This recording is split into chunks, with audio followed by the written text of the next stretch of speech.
Hello दोस्तों, आप सभी का स्वागत है मेरे सीटेट पेपर 2 के नए वीडियो में, जिसमें आज मैं आप सभी को पेडागोजी से रिलेटेड 10 क्वेश्चन करवाऊंगी, जो इस प्रकार हैं।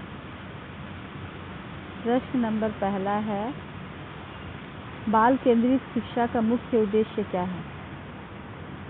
बाल केंद्रित शिक्षा का मुख्य उद्देश्य क्या है? इसमें बाल केंद्रित शिक्षा का मतलब होता है कि जो बालक को केंद्र में रखा जाता है। तो इसके ऑप्शन दिए हुए हैं: शिक्षा को केंद्र में रखना, विद्यार्थी को सीखने के अवसर देना, सी नंबर है आपका केवल परीक्षा की तैयारी कराना, और डी नंबर है आपका अनुशासन बनाए रखना। तो इसका सही उत्तर है विद्यार्थी को सीखने के अवसर देना। व्याख्या इस प्रकार है, बाल केंद्रित शिक्षा में विद्यार्थी की रुचि, आवश्यकता और सक्रिय भागीदारी को महत्व दिया जाता है। मतलब बच्चा को केंद्र मान के ही पढ़ाया जाता है। बाल केंद्रित शिक्षा का मतलब क्या होता है? बच्चा को केंद्र में रख के उसकी सुविधा को देख के सब पढ़ाना। प्रश्न नंबर 2 है आपका, निर्माणवाद के अनुसार सीखना किस प्रकार होता है? आपके विकल्प दिए हुए हैं: रटने से, अनुभव और सहभागिता से, सी नंबर है केवल पुस्तक पढ़ने से, डी नंबर है दंड से। तो आपका सही उत्तर है बी नंबर, अनुभव और सहभागिता से। इसकी व्याख्या कुछ इस प्रकार है, विद्यार्थी अपने अनुभव के आधार पर स्वयं ज्ञान का निर्माण करता है। ठीक है, चलिए आगे चलते हैं।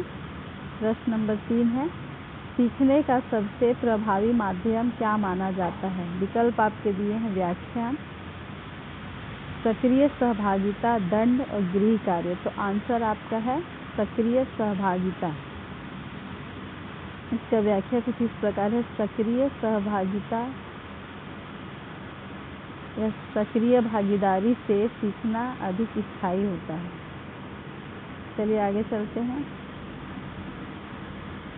शिक्षक की सबसे महत्वपूर्ण भूमिका क्या है? विकल्प आपके इस प्रकार हैं: नियंत्रक, मार्गदर्शक, परीक्षक, दंड देने वाला। तो आपका आंसर है मार्गदर्शक। शिक्षक का सबसे महत्वपूर्ण काम क्या है?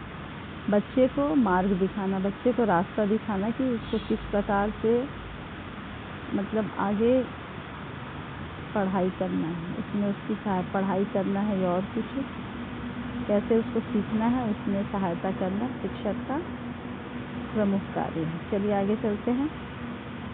प्रश्न नंबर 5 है, समावेशी शिक्षा का अर्थ है क्या है? विकल्प दिया हुआ है: केवल सामान्य बच्चों की शिक्षा, सभी बच्चों को साथ पढ़ाना, केवल दिव्यांग बच्चों की शिक्षा। ऑप्शन नंबर 4 है केवल मेधावी बच्चों की शिक्षा।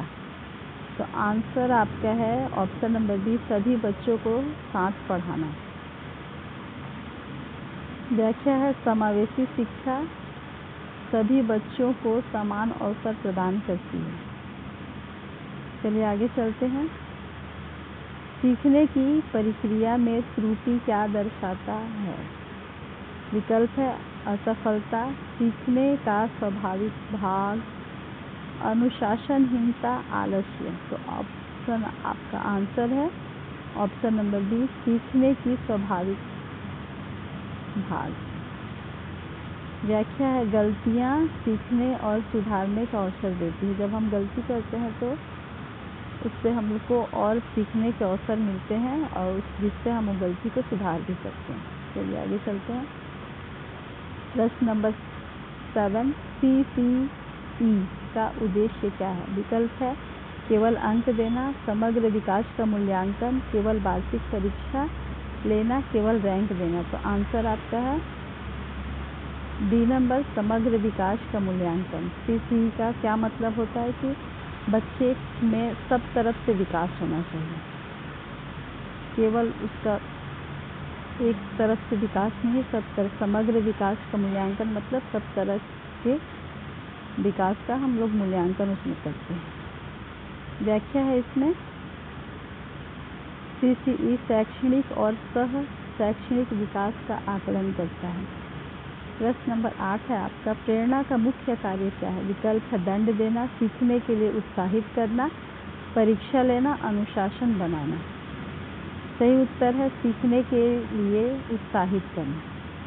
व्याख्या है प्रेरणा सीखने की रुचि को बढ़ाता है।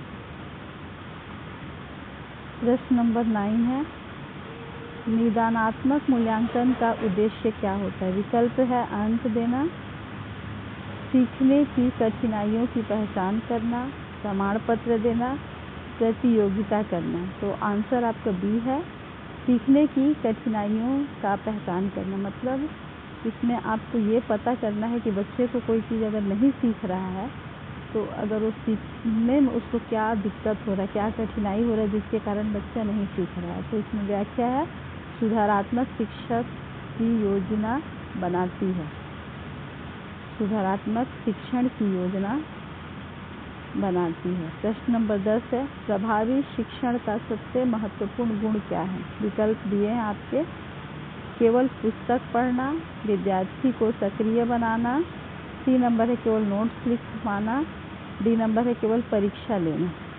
आपका सही उत्तर बी, विद्यार्थी को सक्रिय बनाना। व्याख्या कुछ इस प्रकार है, सक्रिय शिक्षण से सीखने की गुणवत्ता बढ़ती है। तो आप सभी ने देखा होगा कि मैंने बहुत इजी क्वेश्चन लिए हैं जिसके आंसर आप आसानी से क्वेश्चन पढ़ के समझ सकते हैं तथा आंसर दे सकते हैं। इसी टाइप के प्रश्न सीटेट में पूछे जाते हैं। तो कृपया मेरे वीडियो को ध्यान से देखें और आप सभी को कैसा लगता है कमेंट करें। इसी तरह के मैं और क्वेश्चन आंसर आप सभी के लिए लेके आते रहूँगी। Thank you for watching my video. कृपया मेरे चैनल को लाइक शेयर एंड सब्सक्राइब करें।